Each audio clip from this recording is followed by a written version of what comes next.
নওশাদ সিদ্দিকীকে ব্যাংশাল করে তোলা হচ্ছে। এই মুহূর্তে গাড়ি এসে পৌঁছালো ব্যাংশাল কোর্টের সামনে, সেই ছবি দেখানোর চেষ্টা করছি আমরা।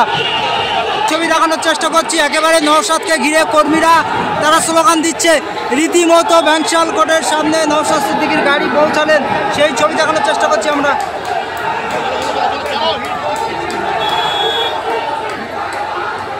তো প্রেজেন্ট ভ্যান এসে পৌঁছালো, এখানে একাধিক কর্মী সমর্থকরা রয়েছে এবং বিশ্বজিৎ মাইতি থেকে শুরু করে বিশ্বজিৎ কি বলবেন? বিশ্বজিৎ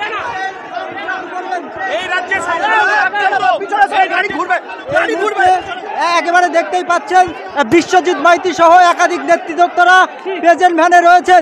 আমরা তাদের সঙ্গে কথা বললাম। এই মুহূর্তে নওশাদ সিদ্দিকীও উপস্থিত রয়েছেন, সেই ছবি আমরা দেখানোর চেষ্টা করছি। এই মুহূর্তে একেবারে ব্যাংশাল আদালতে তুলছেন যারা ধর্মতলাতে একাধিক আইএসএফ নেতৃত্বরা এবং বিভিন্ন সংগঠনের মানুষ, তাদেরকে গ্রেফতার করেছিল।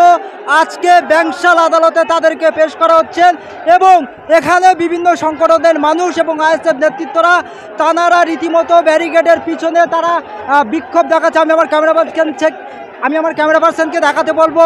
এই মুহূর্তে একেবারেই ব্যাংশাল আদালতে যাদেরকে গ্রেফতার করা হয়েছিল ধর্মতলা থেকে, তাদেরকে এই মুহূর্তে ব্যাংশাল আদালতে তোলা হবে। রীতিমতো গাড়ি এইখানে এসে পৌঁছালো, সেই ছবিটা।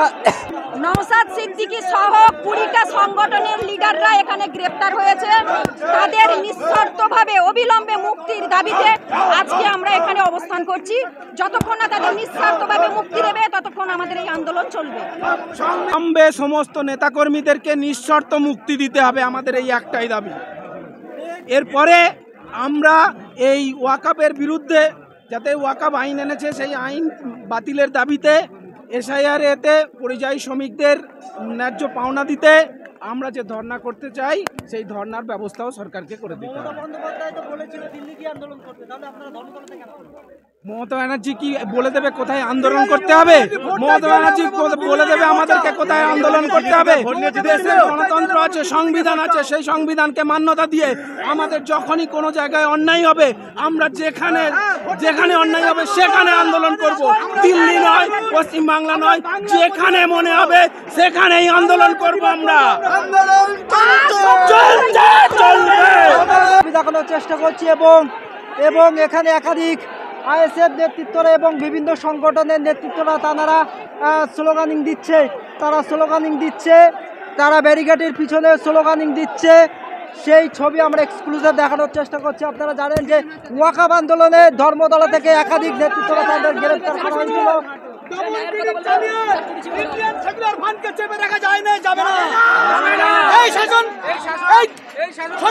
সরকারের বিরুদ্ধে আমরা লড়বো।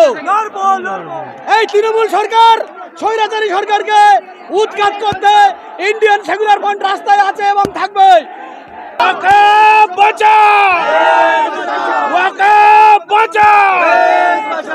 এই কারসাতে আমাদের নেতা কর্মীদের অ্যারেস্ট করা হলো, মমতা ব্যানার্জির জবাব দাও।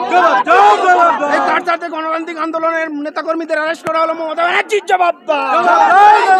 আরে জবাব তোমায় দিতেই হবে, আরে জবাব তোমায় দিতেই হবে, আরে জবাব তোমায় দিতেই হবে। আমাদের সংগ্রাম অবিলম্বে দেওয়ার জন্য নওশাদ সিদ্দিকী ভাইজানকে জেলে পুরেছে। এই সরকারকে আমরা 2026 সালে বুঝিয়ে দেবো।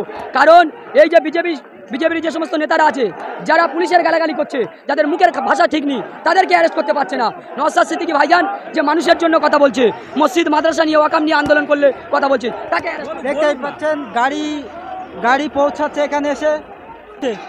আইএসএফ নেতৃত্বরা এবং বিভিন্ন সংগঠনের সমর্থকরা একেবারে ব্যাংশাল আদালতের সামনে তারা বিক্ষোভ দেখাচ্ছেন এবং তারা স্লোগানিং দিচ্ছে, সেই ছবি দেখানোর চেষ্টা করছি আমরা। এই মুহূর্তে ব্যাংশাল আদালতে তাদেরকে তোলা হবে।